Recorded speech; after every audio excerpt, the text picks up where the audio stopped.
we have a moral sensitivity to first our sins before we look at anybody else's? We never see anything in them where they're saying, hey, God, deal with me. It's me this time. They came down my road, but you're loud when it comes to everybody else's sin, but silent when it comes to our own. So does our sin bother us?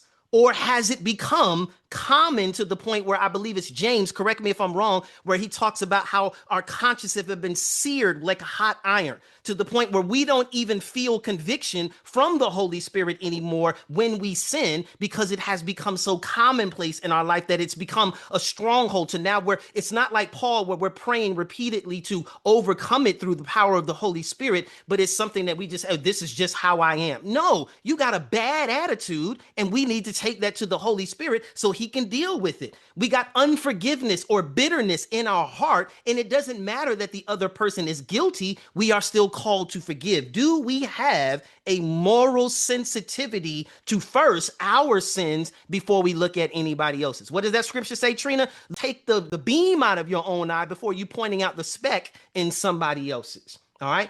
Does our sin drive us into the presence of God?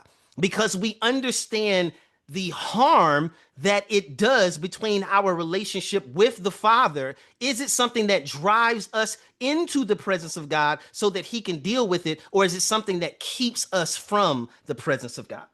All right. Number 3, a mighty moral discontent. And I love what it says here is that sin has its pleasure, and that's true. The Bible says for the pleasure of sin lasts for a season, but this person, the disciple, resists the world's moral standards and their own lack of holiness. There are things that the world may say, oh, that's just a little white lie. That's just a little sin. That's not that big of a deal. But in God's eyesight, that's a big deal. Now, for some of us, and I'm guilty here, 5 miles over the speed limit is still breaking the law. You know what I'm saying? So, do we treat the sin in our lives like going 5 miles over the speed limit, or do we even acknowledge that even if it's something that I don't think is seriously, in God's eyesight, in his standard, it's still wrong? And so that's something that we have to deal with.